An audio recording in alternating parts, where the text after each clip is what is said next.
a little. You just put it in here. I just put in. Ooh, there we go. Okay. Okay, more than 10 years. Great.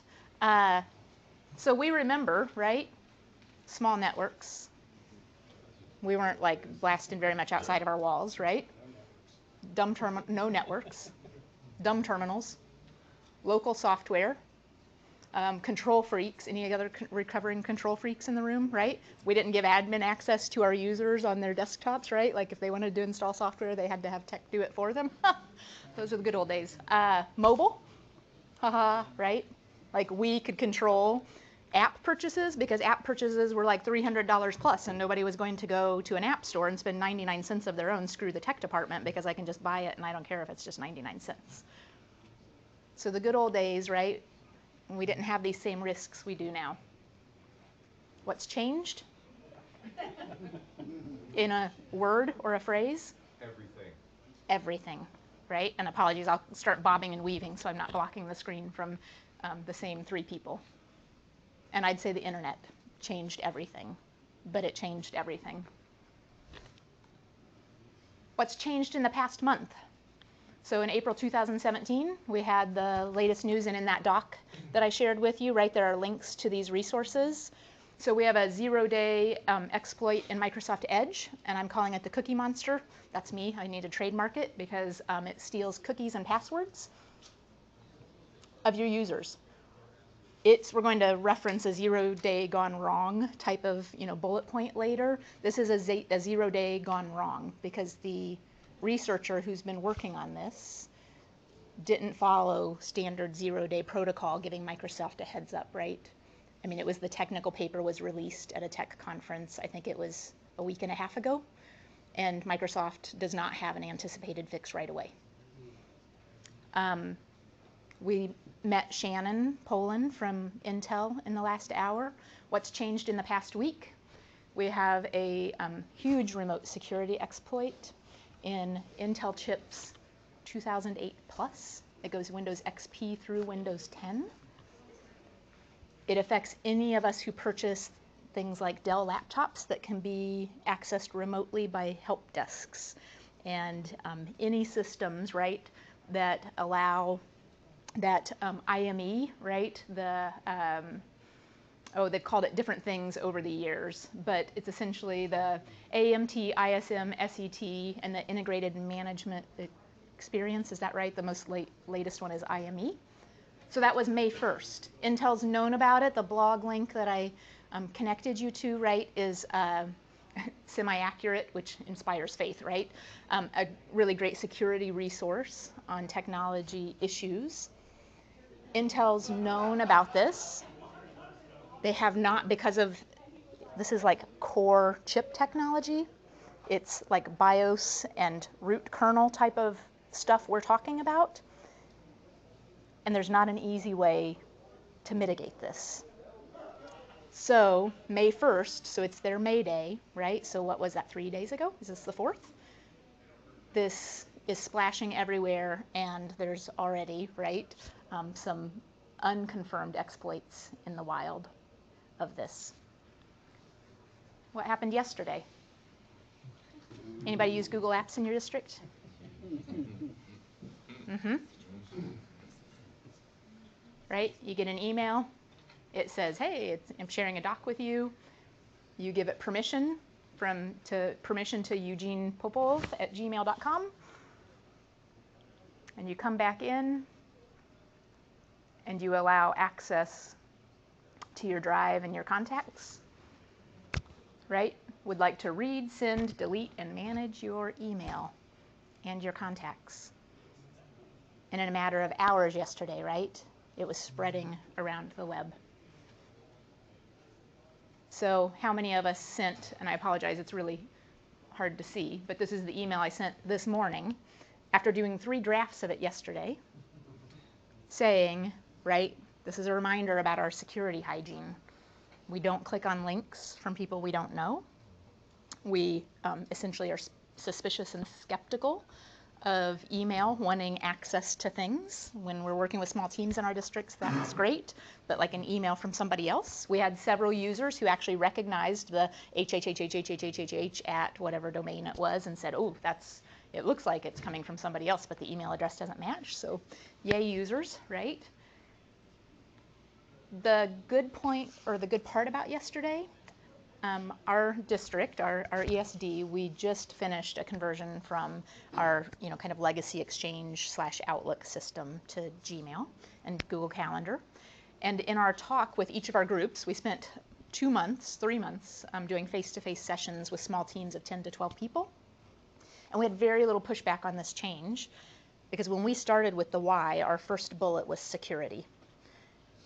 And we talk about John Podesta, and that what we know now about the surge, was it like last April that the intrusion attempts went from like 1,000 an hour to like 50,000 an hour? Yeah, it was in the spring, I'm not sure. Yeah. Our phishing attempts went through the roof. We were getting the, like low mortgage rates, fancy women, for sale emails, like really horrible. The 98% of email that's the really bad spam that normally gets blocked. It was making it through. It was making through Barracuda. It was making it through Exchange. It was making it through like systems that have run along for us for a decade. What we know now from the reports that are coming out from the CIA, the FBI, and Homeland Security and the National Security Agency is that Little High Desert ESD in Central Oregon, in North Clackamas School District in Northern Oregon, and probably Alan Miedema's North Shore School District in Washington, and probably Sherry Reinhardt's Intermountain ESD in Northeast Oregon, we were all caught up in this tripling of nation-state hacking attempts, leading directly up to being able to influence the US presidential election.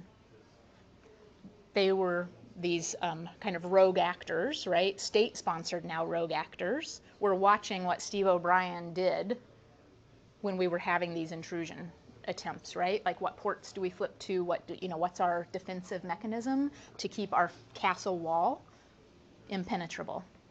And they're building this massive database, right, of these kind of system changes that we make, including Intel, including Microsoft, including Ford Motor Company, right? The list is long of being able to trace this IP traffic.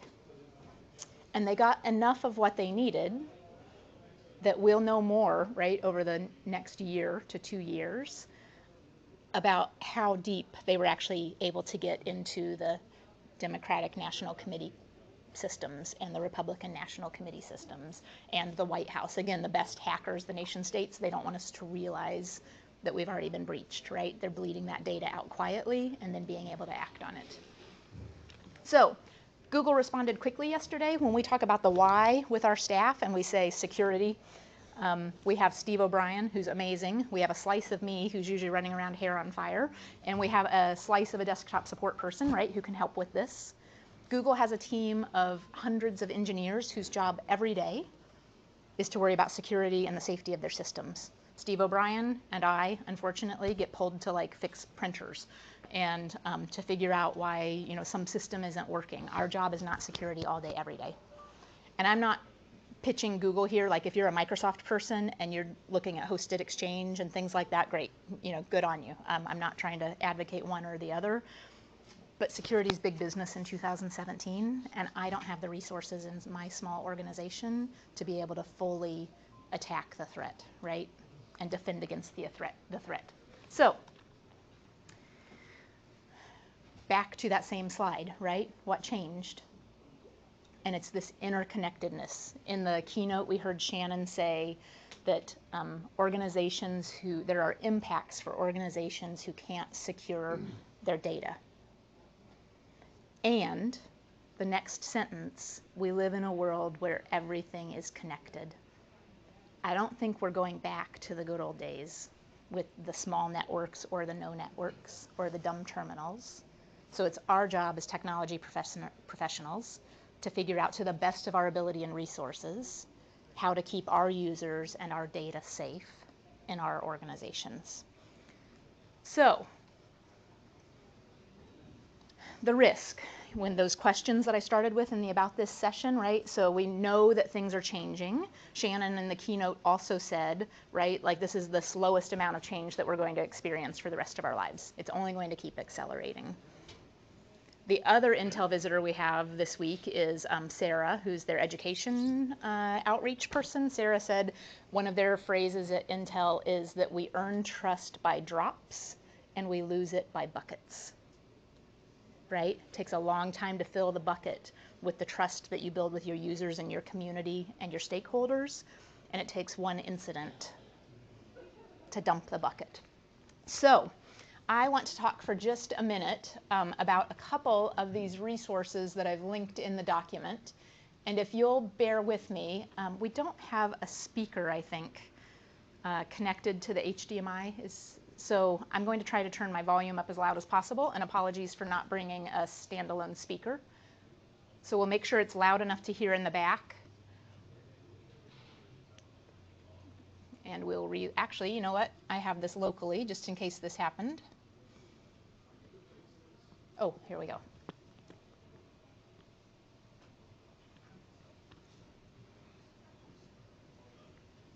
Maybe.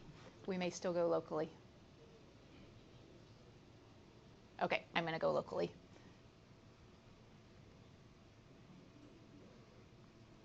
You're listening to Marketplace. I'm Molly Wood, in for Kai Rizdal. The huge hack of Hong Kong toy company VTech continues to spread.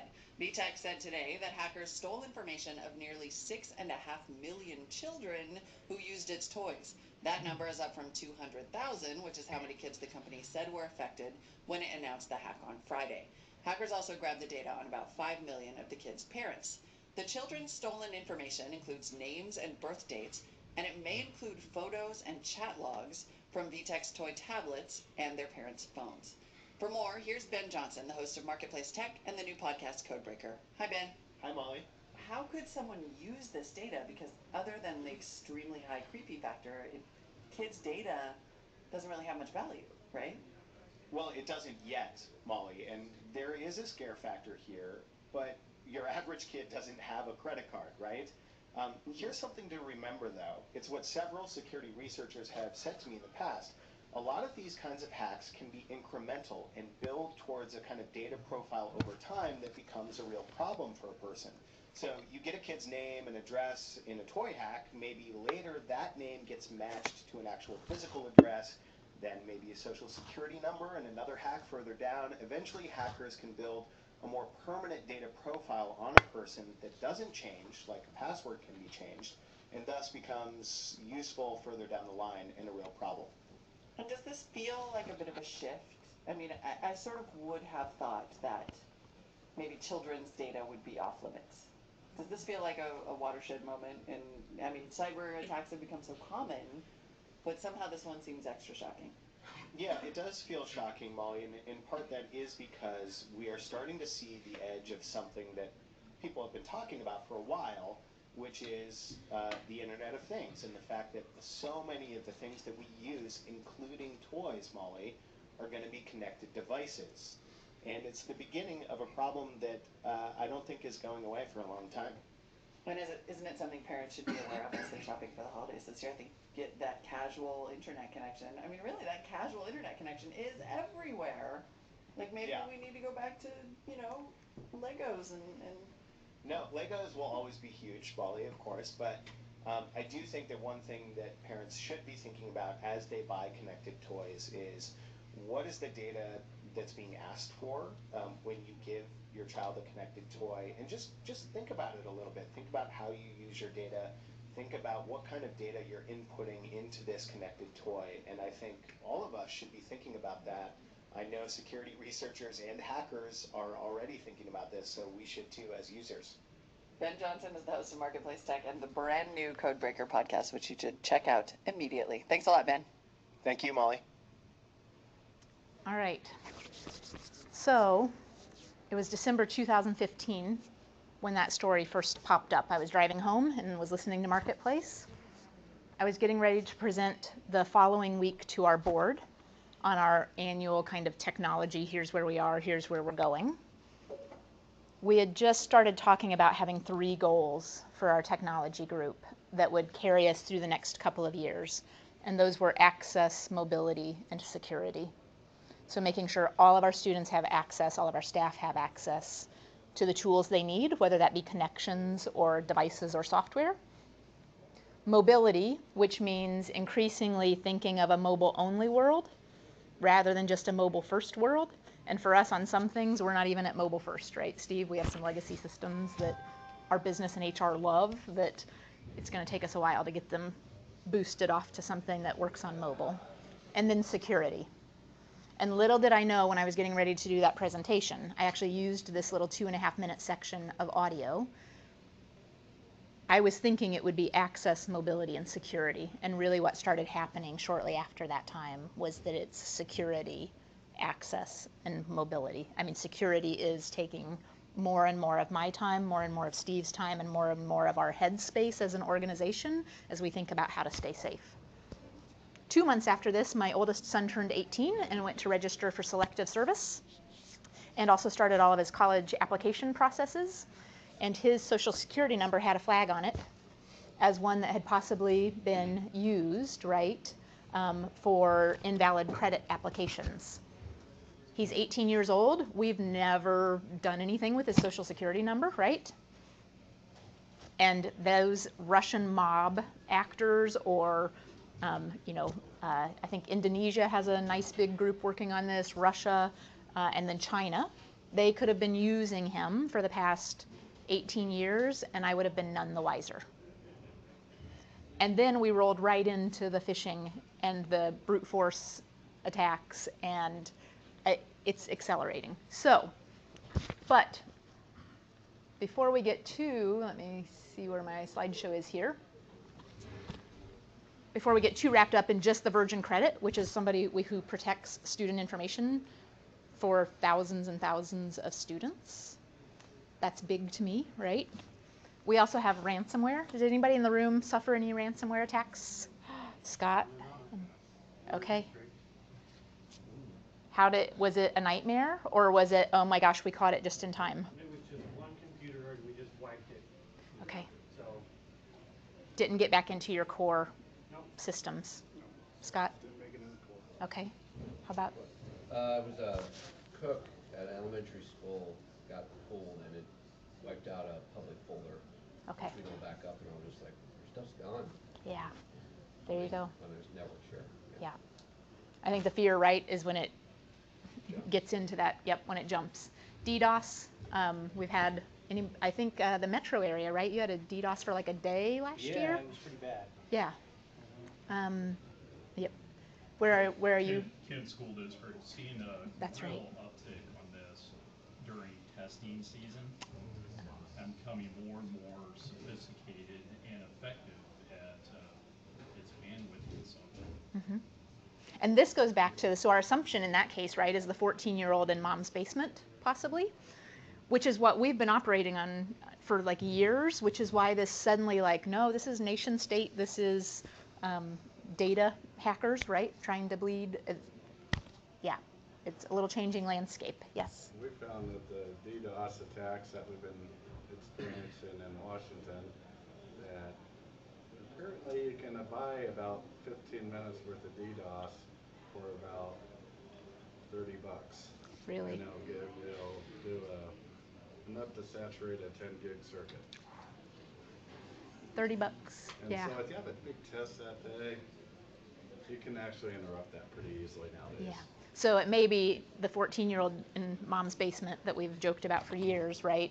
Doesn't have to sit in mom's basement to do it, but has the mobile phone and has hit the pay now. Hit several times in a 2-week period. Yeah. Yeah. We were able to avert one quickly, again, thanks to Steve, in our region. But we haven't had I don't know as we're as big a target as some of the metro areas right now, but now it's good to know to be on the lookout. Viruses, right, that are as old as the net and our networks. Phishing, which is what we're going to talk a lot about here in the next half an hour.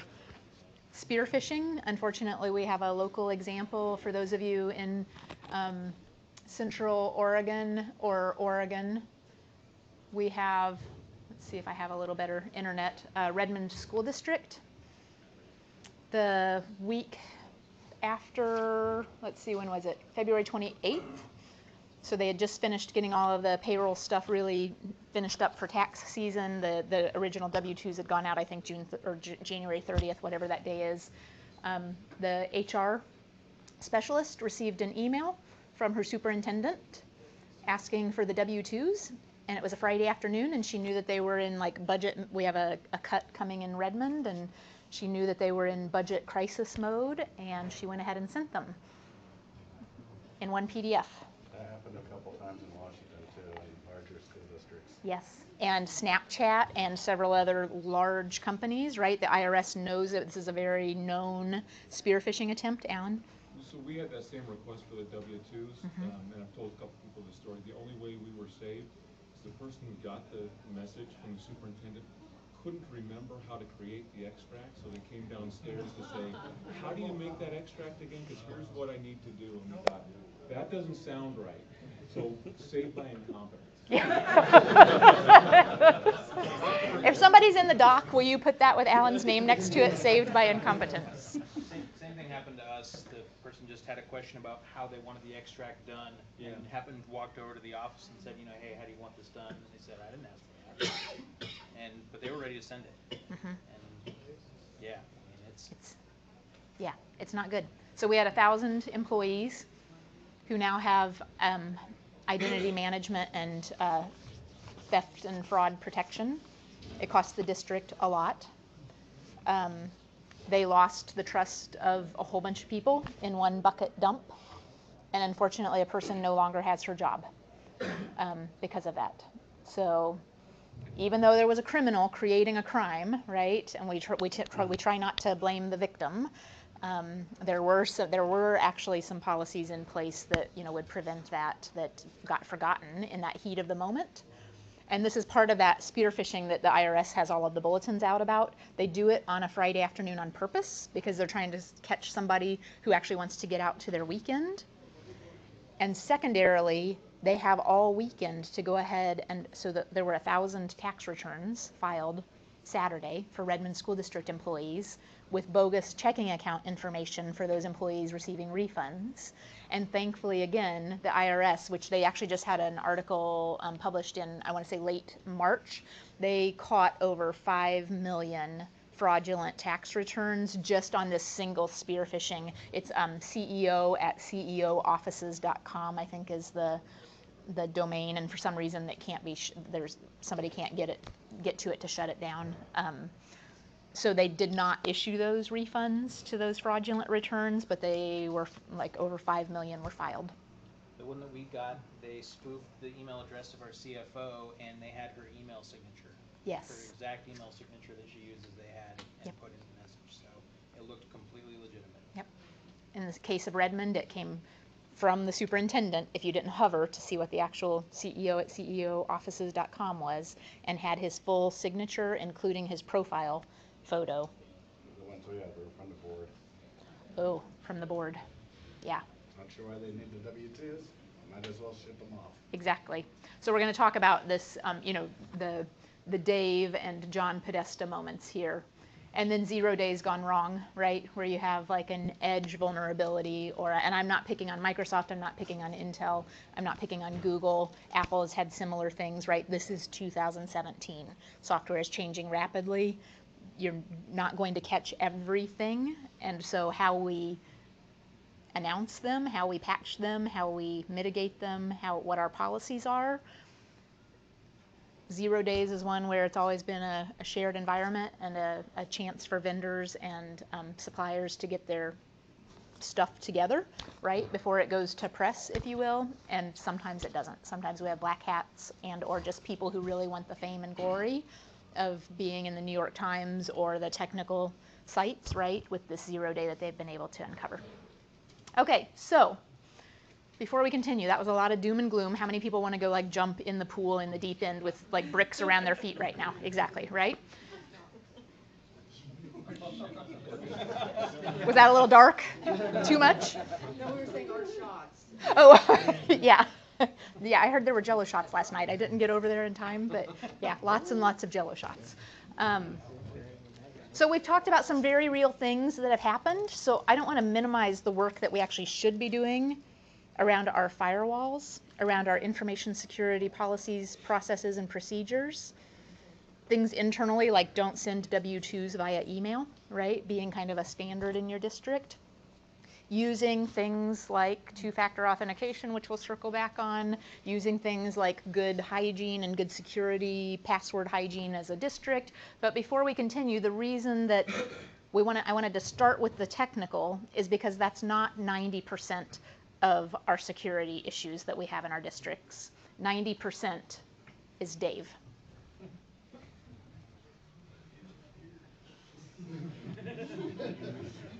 Dave's t-shirt says human error on it, in case you can't see that in the back row, right?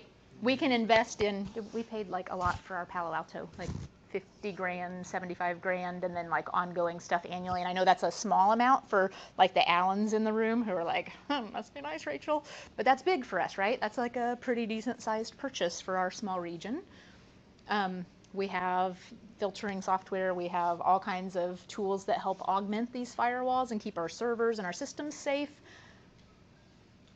But we have thousands of Daves, right, that can get around them from the inside. They're inside the castle. The castle wall doesn't protect us from them. And John. So John Podesta, right, the kind of tagline of this session. This is the WikiLeaks dump. Here's the email that came from somebody at HillaryClinton.com to, Shane and Sarah. And it says, Sarah, this is a legitimate email. John needs to change his password immediately and ensure that two-factor authentication is turned on his account. He can go to this link, which is the actual Google, like that's real, to do both. It is absolutely imperative that this is done ASAP. If you have any questions, right, reach out to me. So Charles, in a newspaper article in, I don't remember, November or December, it was an autocorrect of illegitimate to legitimate. You'll notice he used the correct URL, and this is what the original message that was actually illegitimate, that his email, right, how many of us have been bit by autocorrect in the past, said was legitimate, was actually no reply at googlemail.com with a changed password at a bit.ly link. And it's possible, right, that it affected the US presidential election. I'm not political, like I'm pretty skeptical about all politics at this point, so I'm not saying one side or the other.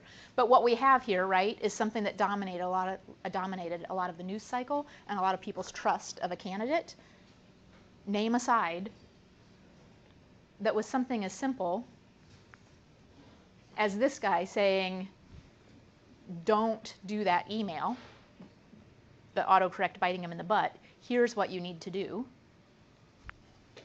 And the original recipient doing this instead, and now we know is risotto recipe, which is the one with Chianti and dried mushrooms.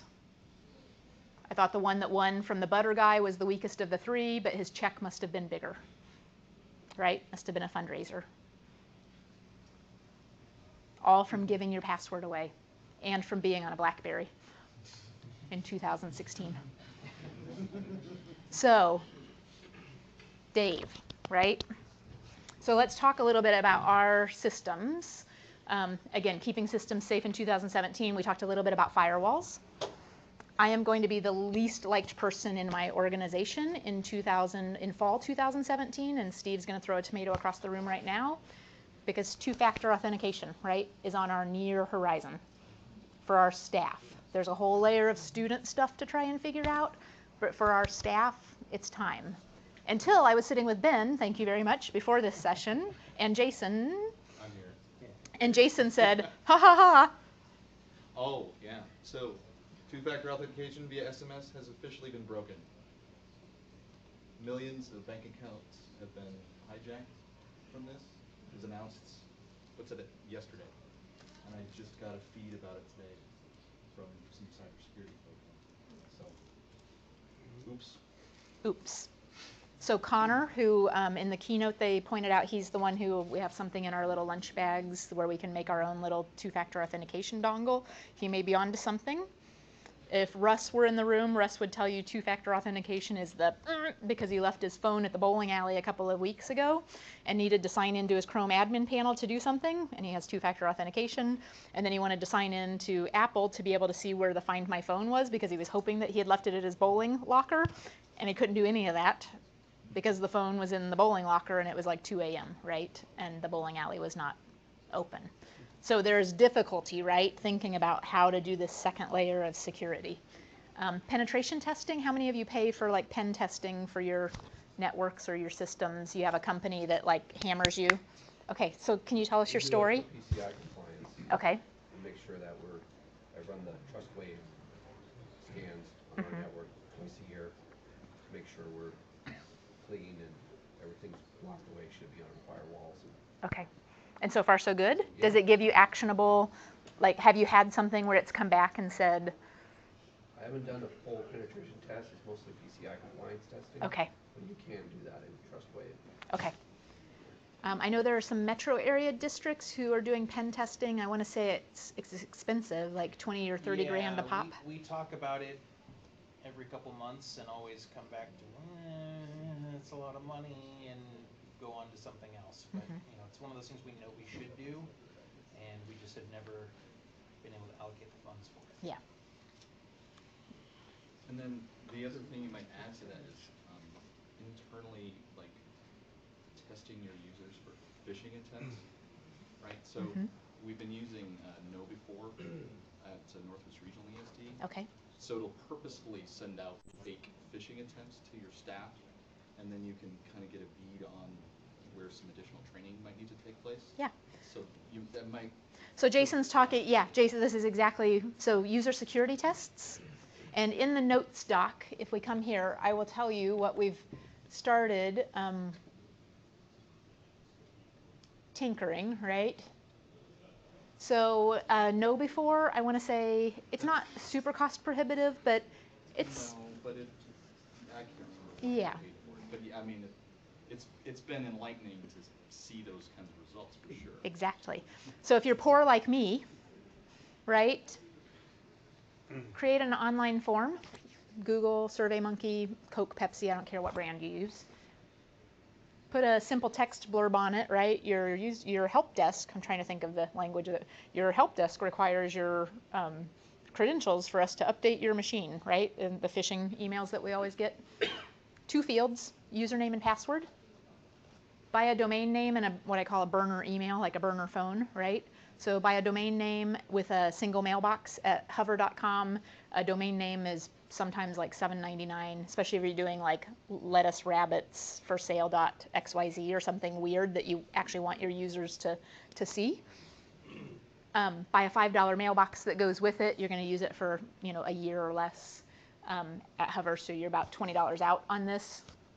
And then craft emails from that burner email, right, to your internal staff. Probably don't use your all staff. I tried our all staff list and Steve has it protected, so it automatically, or Gmail or somebody has it protected where it didn't go through. But I've gotten it through to individuals and have been able to, we've had 20 bite so far out of about 150 or so. I'm not quite through our whole address group. But so I did this, you can, if you have money, there are systems and there are companies out here who will take your money and do it for you. But know that there's also like a cheap and easy, like lowbrow Pabst beer way. And then follow up with user education, right? So far we haven't done any public shaming in our organization. It's been more of a like chat with Rachel moment about not clicking links. That email that I showed you about the Google email that I sent super early this morning, that's one that our users have actually been great the past year, because in April last year when the weird phishing was just ramping up, they were getting like an email a day or an email a week from me, because our users would send me, I don't think this email looks right. Is this what you're talking about when you say don't click on links? And I would reply with a thumbs up, and then I would forward that to the all staff list saying, thanks to Becky who sent in this really great example. If you saw this email or if you see an email like this, remember, don't click on links, right? There's like this way danger. Yes? There's also social networking phishing. Like students have been phishing our teachers for personal information. So tell me more about the social networking part. They pose as somebody older and trustworthy possibly, and they start talking to teachers. They find them online. Oh, so a little social networking plus social engineering happening at the same time. Yes? Your comment about sending example to the staff. We learn from experience, don't send the example. Exactly. Use the picture. Because we're getting open help desk tickets that we cannot click on the link that was on your email from a help desk. Yes. So there are, and I can't remember what I did to the links, but I would always remove the attachments. Like a lot of times there were attachments in this email. Make sure you remove the attachments before you forward on the example. So the big Google phishing event yesterday actually provides an opportunity to do some user education, because if you go into if you're on Google Apps, if you go into the admin panel and go into the audit report for tokens and search for Google Docs, which is what they named it, you can see exactly which of your users gave access to that app. Can you still do that today? Because Yeah, Google shut it down pretty quickly yesterday. Yeah, you can. You just search for the date range. Oh, because it's the audit log, not your actual admin. So you go into, it's the audit log and token, and it'll tell you exactly who accepted it. So we got 340. If anyone can beat that, I'd be curious. Oh, Ben. Like all our staff. So did you? So what was your defensive action? Well, we were getting ready to go rip it all out with Google Apps Manager when Google did it for us. Okay. So. Did you force password changes? We have not, but we're probably going to. Yeah. There is a suspicion that the passwords were actually somehow. I mean, that's why I think Google reacted so quickly. Is there's a suspicion there's a password vulnerability in there as well. Yeah. So thank you. Did everybody hear that from Ben? That if you're a Google district, right, you can hit those audit logs and see, especially if first, because you were traveling yesterday and things like that. Like if you're just hearing about this in this session right now, right, log into your admin console or talk to your systems engineer who can log in and just make sure you're not at risk. If you have Google Apps, guaranteed some of your accounts got hit with this yesterday. Guaranteed. Yeah. So. Yep. Okay, so additionally in the doc, before we jump into our little bit of a jigsaw exercise, I have some questions for the group. So speaking of Dave, how many times do you all in this room require your users to change passwords? Is there anybody who doesn't require it because you've been there and it's the worst thing that you've ever done? Okay, yeah, don't, like, there's no shame. Yep. How many of you are once a year? Okay. Now, I believe we've started doing it quarterly. So, Yeah, we're quarterly minus summer. It's quasi-quarterly because a lot of our staff aren't around during the summer. Anybody more than quarterly? Okay. I tried, but it was shot down. Yeah. And this is that, education of the user, and sometimes the user is our superintendent and our board and our leadership, right? Having those conversations about, this slide deck, that marketplace, little 2.5 minutes was so powerful with our board. The links about the, just daily, I chose, right, fewer than a half a dozen. This list could be 20 pages long, right, at least. Anybody, do you follow security, like Krebs on security or Steve Gibson? Steve Gibson does a really great This Week in Security. In fact, this week's one is one that makes me want to jump in the pool with bricks on my feet because he really dives into the Intel vulnerability and the chipset and just how deeply it is embedded into all of our kind of enterprise level machines. How many of you offer, and not only offer, but encourage VPN access? not going to jump in the pool now. Or maybe now's if it's a really, yeah, if it's a really like, the chips are really bothering me. I don't want to go in the pool now. Yeah. All right. How many of you offer and or encourage VPN access for your staff who travel a bit at least? Okay. Just now getting there. How many of you could offer VPN to all of your staff members? Okay, something to look into, because in addition to phishing, when your staff members go to Starbucks after school to work on their, like project-based learning templates and things like that, if you've got somebody sitting in Starbucks, and there are a lot of them sitting in Starbucks with a little keylogger or a Wi-Fi sniffer program, it's just the same as somebody giving username and password right out through a phishing email. So security hygiene, if you can deploy a VPN, we use Global Protect from, it's just part of our Cisco package, right? Just part of our Palo Alto package. We have it available to all staff. We have, I think, seems to me like we have a lot of use for people who have to access our internal systems especially. Websites maybe less so, so we probably have some of those teachers sitting in Starbucks who I don't want to know about. Has anybody already deployed or required two-factor authentication?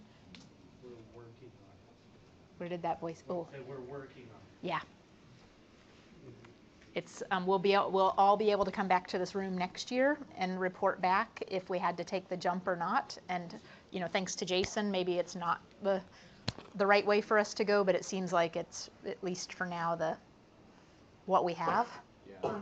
Representative Liu says that he made this statement: everyone's accounts protected by text-based two-factor authentication, such as bank accounts, are potentially at risk until the FCC and telecom industry fix the devastating SS7 security flaw. So he's just flat out, well, because his number was when you have an elected representative whose bank account is compromised, suddenly becomes important. Yeah, it becomes important. So I mean, maybe that sort of sense of initiative will be good in this case, but protect each other. Exactly. Protect your accounts. Protect your accounts.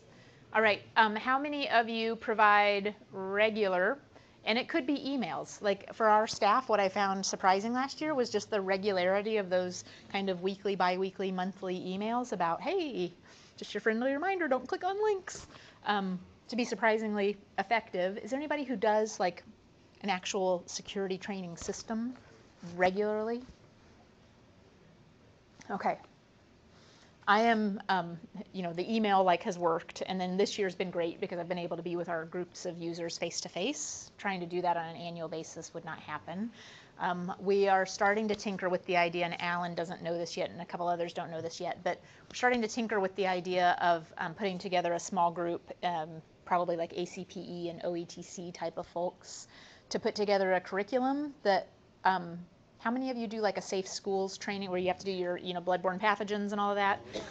I am going to push hard that we actually have, if we can get it down to 10 minutes. I don't want to do a half an hour one. I want to keep it entertaining. I want to keep it engaging, but also short. I don't know if we'll get it for fall, but I'd like to have it by fall of 2018 for sure. And that way we could, as one of our, if you think about it, we have more exposure from this kind of crud that we're talking about than we do from bloodborne pathogens, right? We have maybe one Hep C infection every few years. We have 1,000 employees who now have theft and identity protection in Redmond because of one email.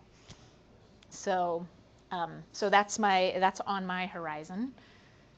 Who's the chief security officer or the security chief or the person who somebody would go to in your district if they had a question? Is it your desktop support? CIO. Is it your CIO? Is it their principal? Heaven help us all. Sorry for the principals in the room. Sorry to the principals in the room. We don't have money to hire a CISO. We don't have money to bring in somebody with their SysUp or, so it really does. It falls to Steve and me and to desktop support.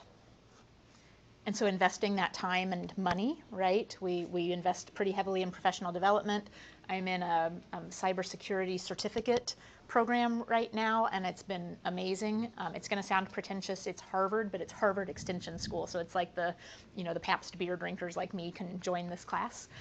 It costs money. It's about $2,500 per course, and you go through 4 courses.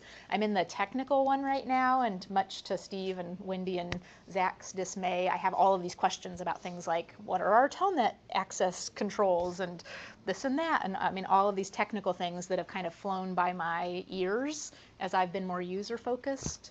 And then more importantly, the follow-up courses, and we're going to dive into the PTAC site here in just a minute, are on that assume breach, right? So it's around policy, capital P.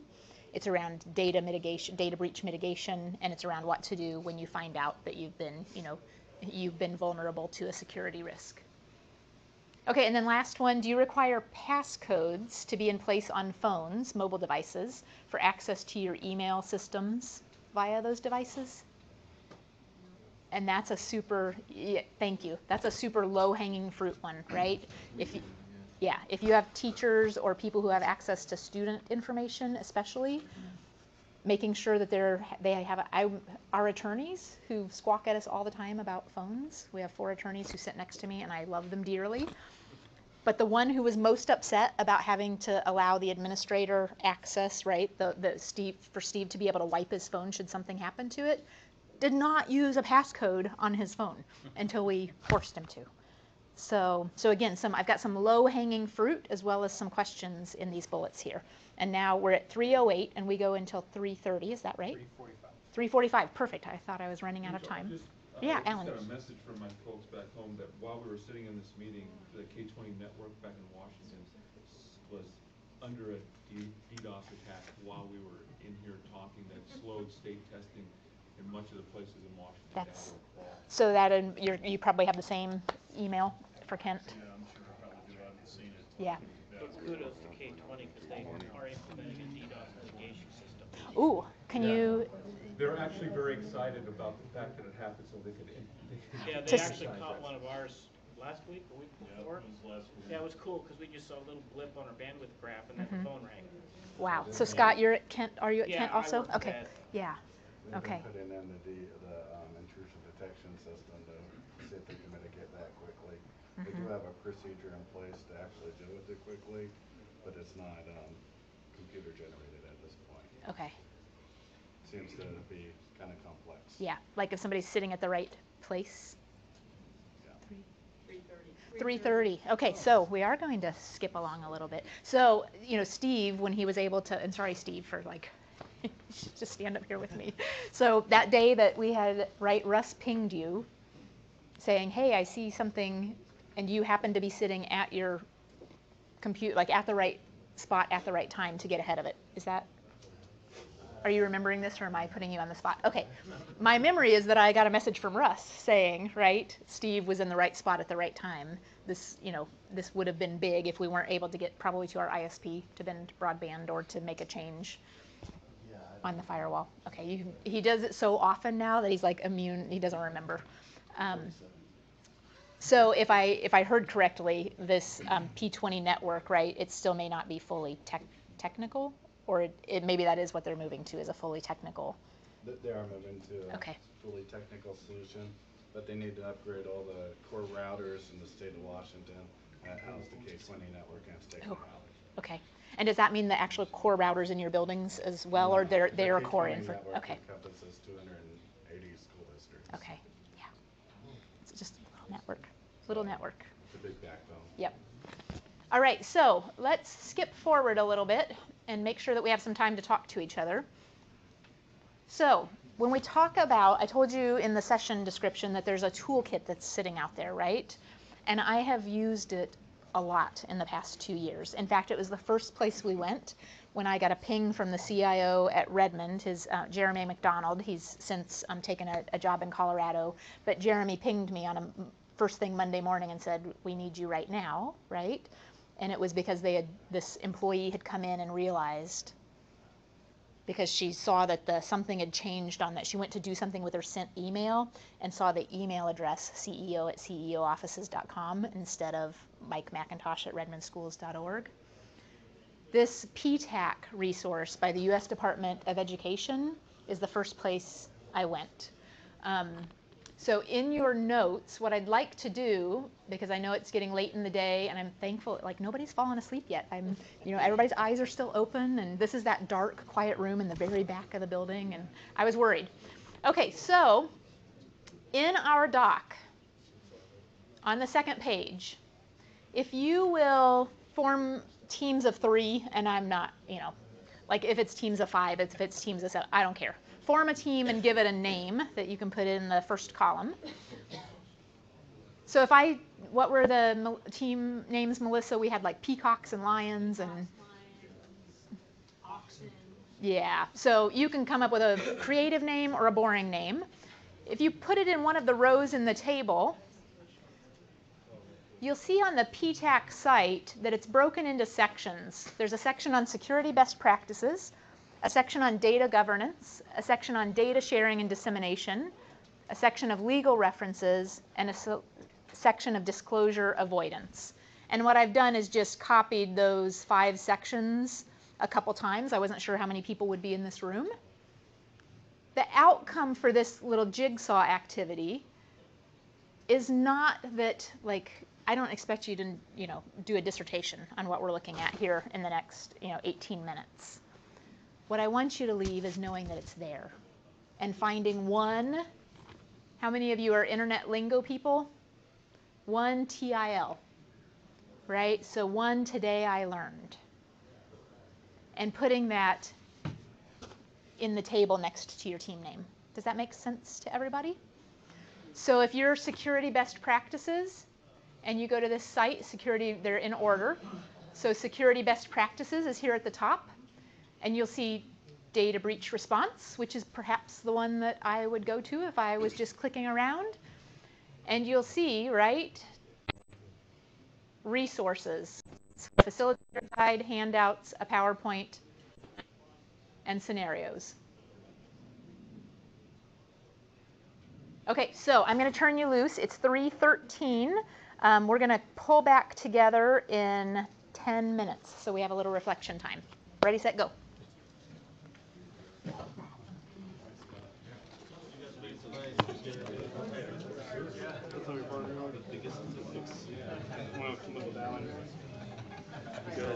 Or do you want to? It's good for you to have something. I have no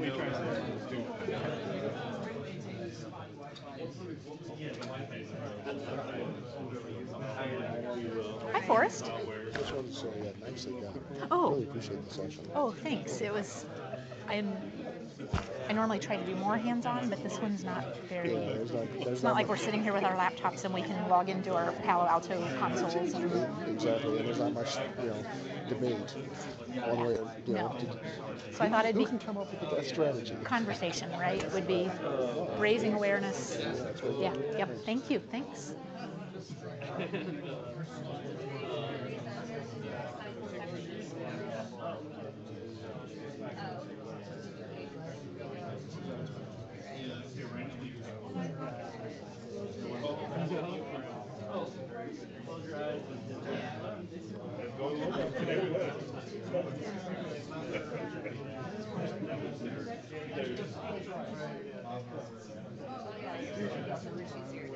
Hi, Marie. I thought that was you sitting there. I was like, I haven't seen you in like forever. I know. How are It's you good doing? to see you. You know what? I keep wanting to go to the ed camps, but there's no push. Yeah, that's what I haven't been in a while either. It's like I poll and I'm like, oh, I missed one a month ago. Exactly. Anyway. Well, do you know Melissa, right, Of course Lynn? I do. Okay, yeah. So Melissa might be the person to connect with on. And say, please DM me. Yeah, exactly. Exactly. So COSIM is also talking about perhaps doing some sort of training that CTOs, providing a sort of training that CTOs can then use for their teams. Right. To kind of like what you were talking about. Oh, so I'll have to get into the COSIM threads on. Yeah, well, or we should at least talk about it. It's too early yet. But I was wondering, so you're an ACPEnw member, right? Yes. That makes you a COSIM member. Okay, yes, and I actually joined for our organization. Okay, fantastic. Yep. Would you have any interest at all in being in the cybersecurity initiative that I'm leading? I would love that. So so in addition to this course this certification that Yes. I'm in love with, which will be just a master's. So my master's is information security and information management, and then I'm going to add the cybersecurity Fantastic. certificate on it.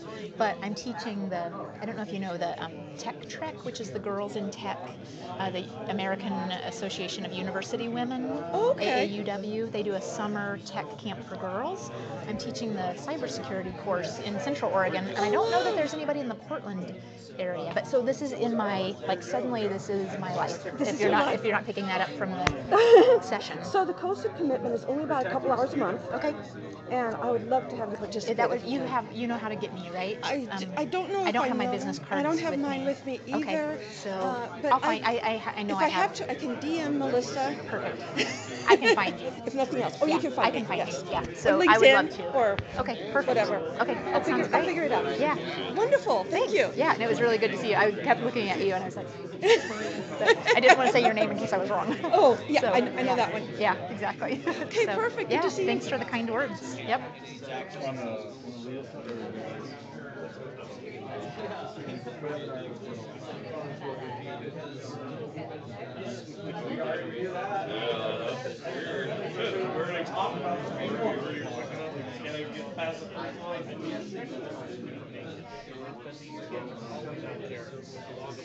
Hey, we may not be running, huh? What's Or that? we either may not be running, or it may be the perfect time for a run. Yeah. I'll still go. I actually like running in the rain. Yeah.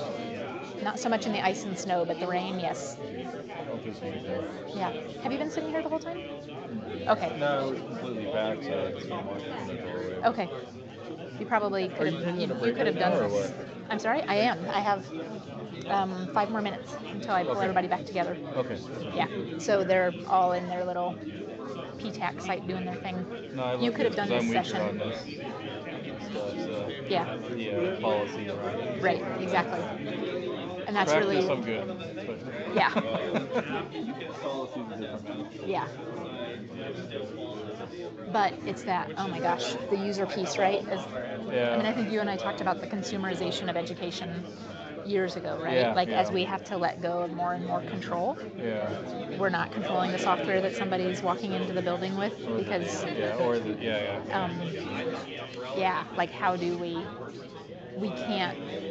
It's not 100%, but how do we show our due diligence, right? How do we try to protect our users from themselves? And sometimes the users so far I haven't had a big goof, but I mean, I know that there'll be a time when I'm... Yeah, it's like a lottery. Right? Yeah.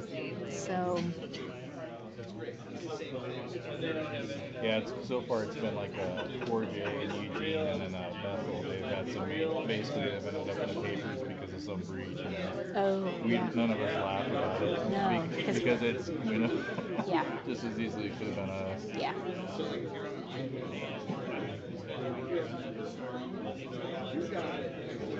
Yeah, so a couple of years ago we got the FortiGate, the new firewall product. Okay. Yeah. And the APS, it's just like, there's like so much student devices with malware on it. It's like literally several hundred devices at any given moment. So now we're kind of struggling what to do with that. We start forcing student devices offline, and they seem to be using them for Google and stuff like that. Exactly. So it's like you're hurting them. Yeah. I don't know if I have the tab open, but what's that? I don't know if I have the tab open, but so Steve Gibson, he's probably the person I listen to the most. Oh, that's Steve O'Brien. So Steve Gibson is the security professional who does this week in GRC. Yeah. So he did one of his chart of the week last week was that Android is now the most used operating system. Like it passed Microsoft. Yeah. Like a week or two there, exactly. Yeah. And at the same time, there's the exploit where essentially there are 5 new major vulnerabilities in Android, and a lot of these things are on Internet of Things devices, right? That nobody will ever go back and patch. So how do we? There's so much more than just what's K-12. Oh yeah. In many ways, it's epidemic. Yeah. Yeah, Android is the security model. I love Android, man. Me too. The security model is just killing them. Yeah. It's just not a good security model. Yeah, exactly. Okay. Everything's ownable. Yeah. I'm gonna jump up. Yep. Okay, 2-minute warning, 2 minutes.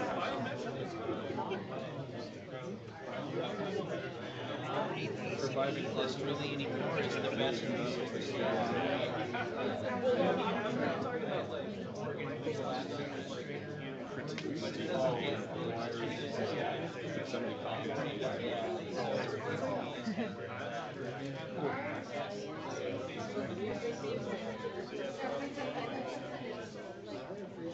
Okay, I had two that clicked on it. You did it.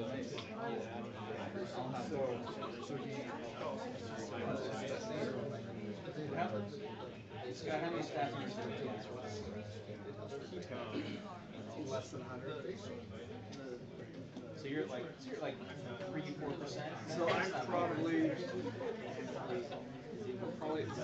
60. So 2 out of 60 is how it's maybe no. We got about 15% of the staff. I'll have to look. So it's I'll find you later. Okay. I have to look at several.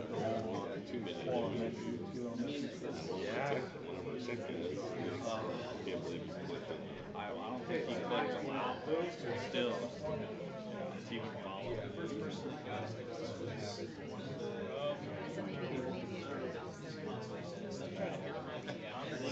All right, let's start wrapping up our conversation.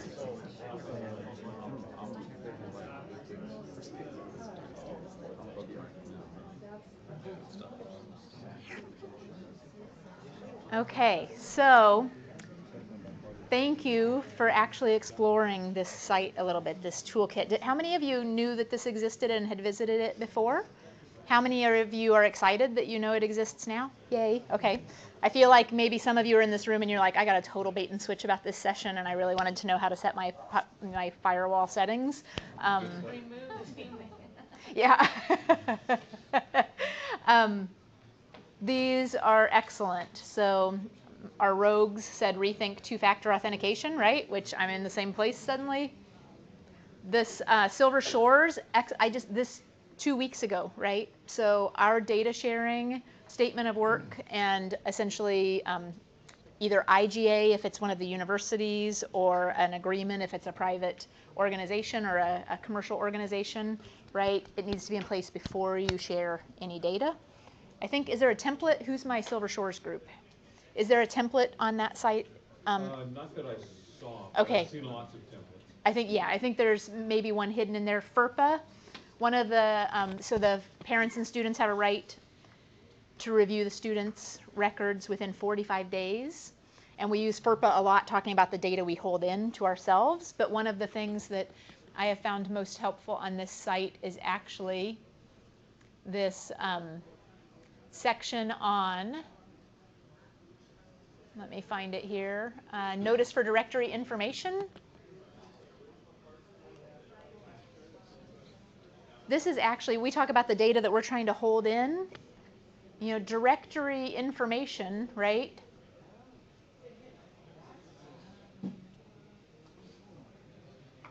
Takes a lot of that stuff that we're supposed to get permission for ahead of time and puts it in actually the public category.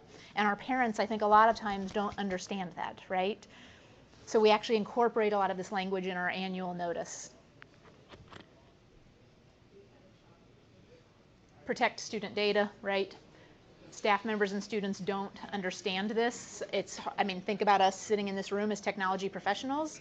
How many of it, like I've learned something from every person who's contributed to this session.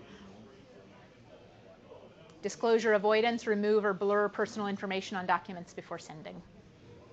Okay, so some closing thoughts. Dave and John, right? It's the users stupid, like it's the economy stupid. We have technical layers that will help keep our castle wall safe, but we have Dave and John. And I'm not picking on just the male gender, those just happened to be the two examples. So we build a user security approach to the work we're doing. We require password changes and possible other layers along that. We share the message and teach the message of don't click when you're suspicious. And we don't share passwords. we're a thumbnail deep on this whole topic, and I appreciate this room today that has been, engaged and contributing, and know that I think this is a conversation that we need to find a way to continue, right? Just annually, if nothing else. And before we leave, if anybody has a question that they want to ask, you can certainly holler out your question, because we haven't tackled things like encryption, which I know is a big deal that we're working on now, and how encryption relates to security around the information that's being passed, and we haven't done things like that. What is the answer to life, the universe, and everything? Another session. How would we have stopped the Google phishing yesterday? That'd be a good table talk at dinner time. This is the Q&A from the Google Slides link. Was JP hacked or fooled?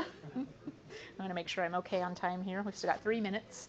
And then Jason, how do we address URL shorteners when we cannot tell where the redirect goes after clicking the link? Right, because it occurred to me that the irony is that you put like a bit.ly or a goo.gl Yep. thing.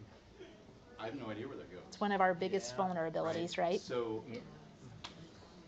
but in a that gets to conference the setting, question of convenience, right? I mean, you use it because it's so convenient. Sure, but it would have been an interesting take had you put some, fake, like, you've been hacked, or tricked or something, because you get a barometer of your audience that way for this very presentation. Right.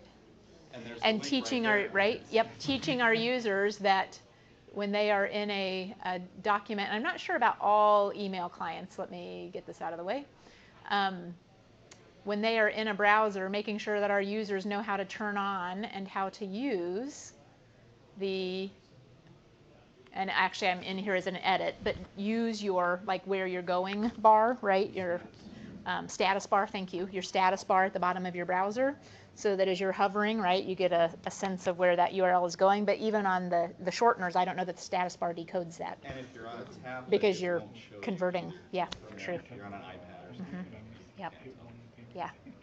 It will tell you if you have a link embedded in a text string in like an email or a document, right? It's helpful there, but it's not on the, I don't think it has the status bar though. Yeah. If you hold it down. Okay. It does get to what one of our biggest challenges is that convenience piece. It is, you can put these measures in place and say this will keep you secure, but if there's something else out there that will save me 30 seconds, and and we can scoff at it, but it's true. These folks are they're so busy, and some of this stuff is so complicated for them, even though it might seem simple to us. The challenge is how can we make it safe and simple and secure, because just safe and secure is not enough. If it's complicated, people won't do it. It's actually worse. It actually is, there actually is a lot of science and research behind that. If it's not simple, it's worse, because then they don't use the system at all, and they go around with a system that we have no visibility into. Yes? We just implemented much more stringent password requirements, and the side effect of that seems to be a lot of passwords written down on sticky notes underneath the keyboard. Again. Could everybody hear that? And are you Salem Kaiser, is that right? Yeah. Yep. So Aiden? Yep. Okay, so Aiden said they just implemented much more stringent password requirements. And the side effect of that is that people are writing them down on sticky notes and probably like under their keyboards or in their top drawer, right? So finding that balance. KeePass. They use KeePass. KeePass. It's cross-platform, and it's a database we didn't even touch on, right, password managers and identity management and tools that are, kind of flooding into the marketplace for us. Yeah. Right. Has anybody done an enterprise? We were a little shocked at how expensive it would be for us. Has anybody else done a KeePass or a OnePass or a? Yeah, we got it for our department, but it would be too expensive to do for the district. Yeah. The 30-second answer on how would we have prevented that Google attack yesterday, user education, but the technical answer is you can use, if you have programming expertise in your district, you can use the Google API to restrict what services your users can share access with. And if you don't have it in-house or your programmers are too busy like ours are, there's vendors CloudLock and Better Cloud are the two big ones that will provide that service, but it's not cheap. And is that your whitelisting then? Yeah, you whitelist apps that people can share access with. So it's more work for you, but you know, I know. think we might have to do it. So every day is a cost benefit analysis, right? And that's why, because Ben usually says something and I say, oh, and this time Ben said something and I wrinkled my brow, right? Because that idea of trying to like constantly chase the whitelist is the reverse of where we're trying to go. And that's where that, I think this is a good message to leave us with, from the password complexity to the, you know, Google phishing attempt, is there's a cost benefit analysis that we do every day around making sure that we're balancing the right security procedures in-house with the benefits that they're going to provide. And again, thank you very much. This has been a fun room to be with today, and I'm excited to see you all. And let's go laugh at people in the rain. Thank you very much.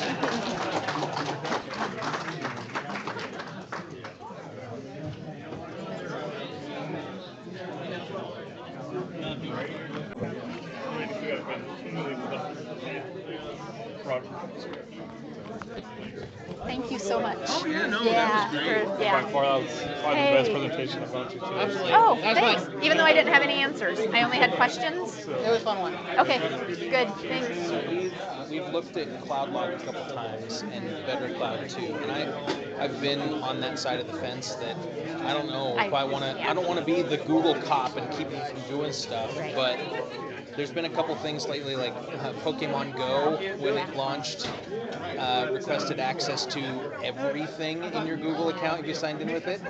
So yeah, because I gave it. They fixed that. It was a mistake. It was, but I gave it before they fixed it. But then I'm going, how many stupid Chrome browser games or something have our kids signed up for, and now they can read everything in their account? So, yeah, I don't know. And that's why I'm, you know, I just. The other one step forward, two steps back, 2 steps forward, 1 step back. I just wanted to make sure you got Stuart's email. He wanted to have an IT manager at 4. Yes. Yep. Don't know where. Yes, I saw him in the hallway and we connected, and yeah, I don't know where it is yet either. But okay. Yep. And thanks for being in the room today. Oh, I loved it. Oh, it wasn't very. I kind of. Awesome, you're taking it. I love it. It's so good. Oh my God. I know. We're investing 10 grand in it over 2 years because it's a board priority. So. Yeah, but that's awesome. Wow, look at that. Yeah, isn't that? I want to do the run too. So. Yep. Jennifer, here's the swivel. And Jennifer, hi, I'm Rachel. It's good to see you again. Yes. Yeah. Yep. I'm not sure what we're going to do. This is like a so an unsession. I'm not sure. We're definitely not using the protection. Well, I appear to not know the rules either. And but as a board member, I can just do whatever I want. Yeah, I can just make up. I'm just going to leave that right there. And then it will. I did the cybersecurity.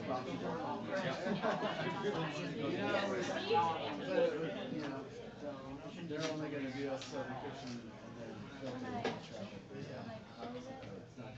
Thanks, Rachel. Thank you, Melissa. It was great to see you. It was good to see you, and I loved the talk, like a teacher talk. It was really good. It did. It was really nice. I think that's the same problem that we're dealing with the students. They want to authenticate first before it. Then you can participate. Yeah, that'd be cool. Traffic is going over, SSL. Yeah. Basically not filtering very much. We can turn it on, have it check it on. It seems like we have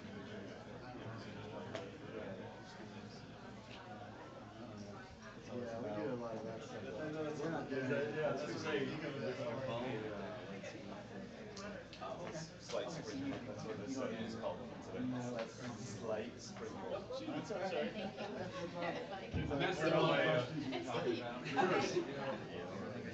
Yeah. I don't have anything figured out. My bathtub keeper.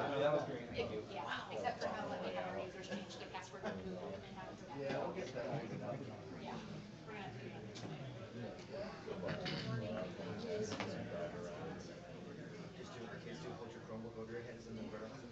Good idea.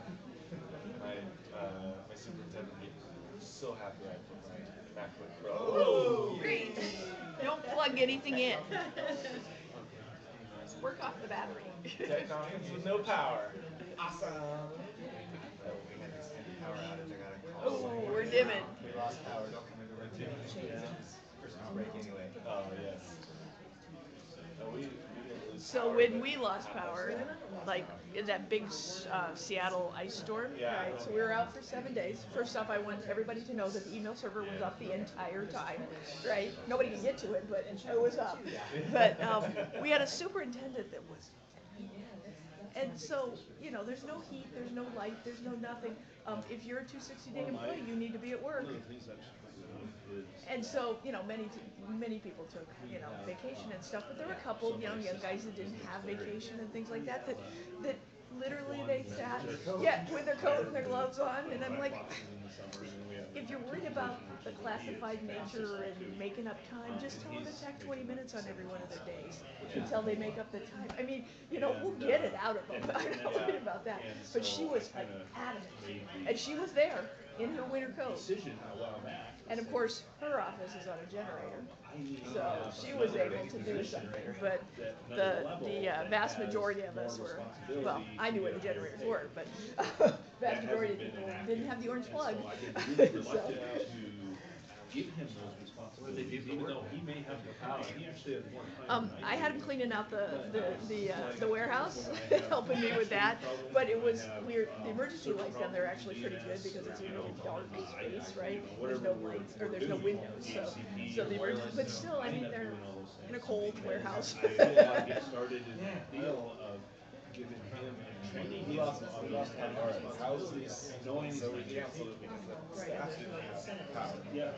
So that's what I struggle with. So then I have that whole umbrella. We're a virtual school.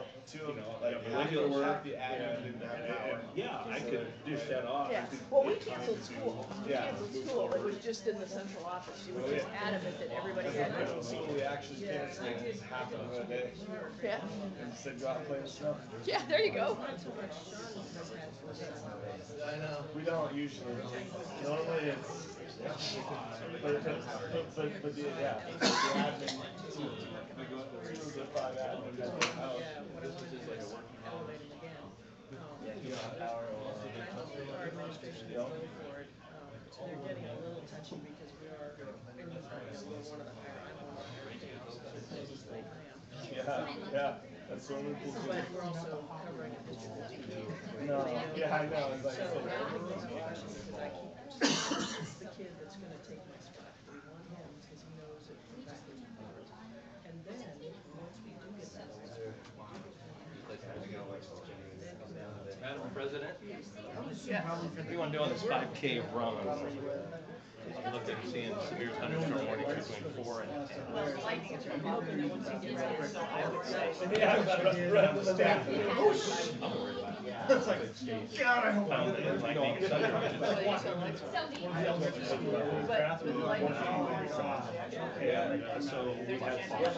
just don't walk in those bathrooms at all. Like even when there's power. I would make the decision at 4. I would just, if it's still doing this at 4. The superintendent I'm happy to make a decision. As a district weather guy, I was watching this. Yeah, exactly. No, Well, okay. the one that gets a phone call at 0:30. What's that? I'm the one who gets a phone call at 0:30. The you of our district has decided to cancel, so, or sometimes, I'm not sure. We do a little of that. I always pass a recommendation. Yeah, right. Oh, yeah. So is this 1-to-1 system? No, this is, Okay, so I'll just tell JB to send out the message. It's not supposed to change for 4 hours. Worried about outside tonight? Yeah. Yeah, we might not be doing long in Europe. But we have generators. So I don't know. I don't know that I had. I got to make a decision. Pretty exciting, huh? And now it's going to be sun shining at 5 o'clock today. Don't fall. What's good for us? Did you cancel the front end? Yeah. we can walk around in the gym in circles like they do at school. Yeah, there you go. There you go.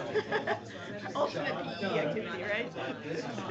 Well, I, make sure to, make the most of my time and be at every single session and everything. It'd be nice to sit down and relax for a while. There you go. Yeah, right. The first year I was on the board, so the board signs up to either facilitate and or just, introduce all the sessions, right? The first year I was on the board, well, I'll just do one from every thing. Okay, if I killed myself, right? And I was presenting at some one of them or something like that. So I've learned my lesson. So I'm like, there's 13 of us. Doesn't mean I have to select one every single time slot. So like I took a slide. And then you're right, you need a little bit of downtime.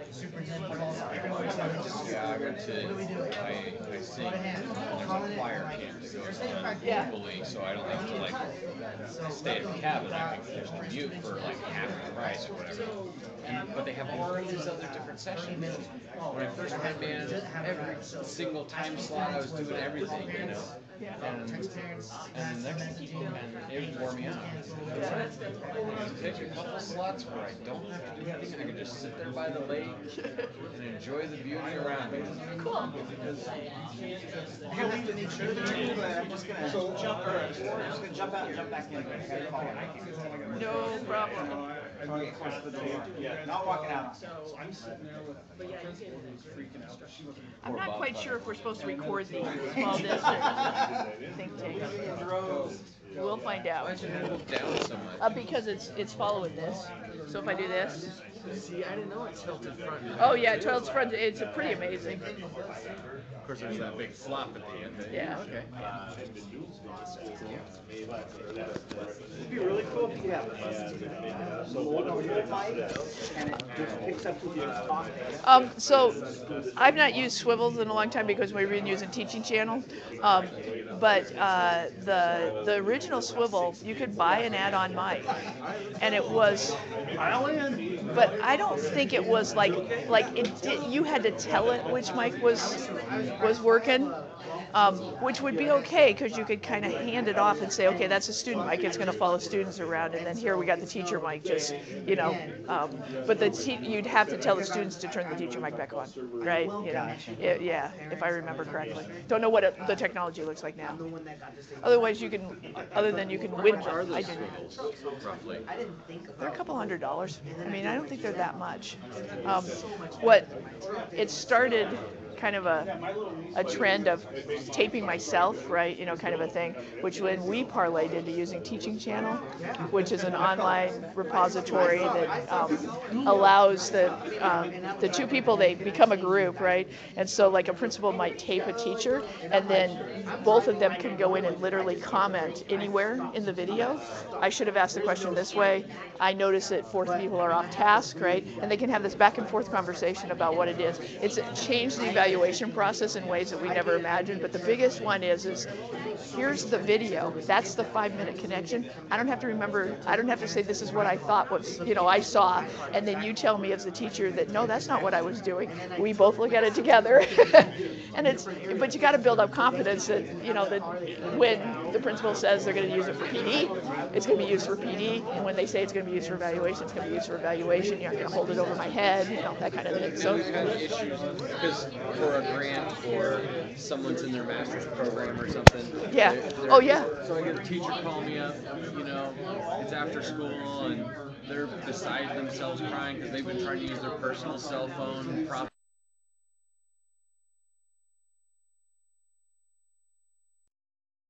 to upload it on their media cell line, First of all, it's okay to upload it at work where we have 100 megs. 4 o'clock. It's a little blob moving straight up north. Looks like we're all going to be good, and they call off the weather warning at 4 o'clock. 4 o'clock, great. So we go out and get sweaty and wet and run. Sounds like a plan. All right, cool. Okay, but if you see lightning on your map, you're going to tell me. I will. Good deal. Do we need to get that going? I can get it going. I know you're an engineer, but I'm here to help. Oh, the projector, no, we're not going to use it. Okay, thank you. Yeah, sure. Okay, so it's 3:45, And I just made a decision that was then overruled. So that's a pretty good thing for being president, right? So I'm gonna get this